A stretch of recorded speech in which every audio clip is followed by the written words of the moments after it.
बहुत समय पहले की बात है। चाइना के एक राजा ने अपने बेटे को अच्छा शासक बनाने के मकसद से एक जैन मास्टर के पास भेजा। जैन मास्टर ने कुछ दिन अपने साथ रखने के बाद युवराज को 1 साल के लिए जंगल में अकेले रहने के लिए भेज दिया। जब युवराज लौटे तो मास्टर ने पूछा, बताओ तुमने जंगल में क्या सुना? मैंने कोयल की कूक सुनी, नदियों की कलकल सुनी, पत्तियों की सरसराहट सुनी, मधुमक्खियों की गूंजन सुनी। मैंने झींगुरों का शोर सुना, हवा की धुन सुनी। युवराज अपना अनुभव सुनाता चला गया। जब युवराज ने अपनी बात पूरी कर ली तब मास्टर बोले, अच्छा है, अब तुम एक बार फिर जंगल जाओ और जब तक तुम्हें कुछ नई आवाजें न सुनाई दे तब तक मत लौटना।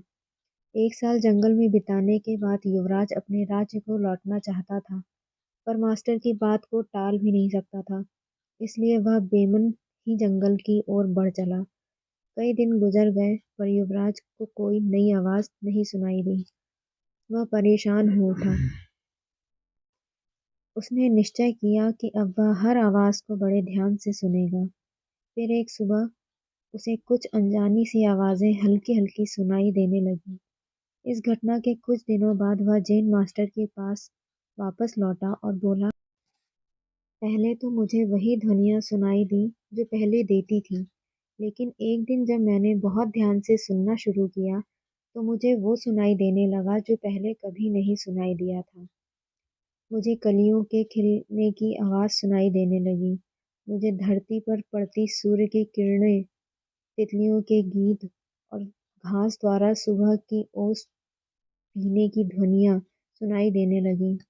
यह सुनकर जैन मास्टर खुश हो गए और मुस्कुराकर बोले, अनसुने को सुनने की क्षमता होने एक अच्छे राजा की निशानी है, क्योंकि जब कोई शासक अपने लोगों के दिल की बात सुनना सीख लेता है, बिना उनके बोले, उनकी भावनाओं को समझ लेता है, जो दर्द बयां न किया गया हो उसे समझ लेता है, अपने लोगों की अनकही शिकायतों को सुन लेता है, केवल वही अपनी प्रजा का विश्वास जीत सकता है, कुछ गलत होने पर उसे समझ सकता है और अपने नागरिकों की वास्तविक आवश्यकताओं को पूरी कर सकता है।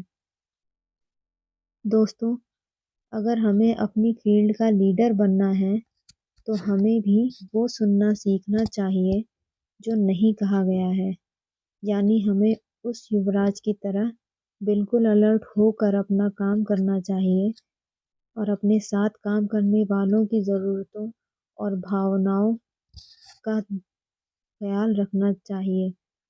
तभी हम खुद को एक ट्रू लीडर की तरह स्थापित कर सकेंगे।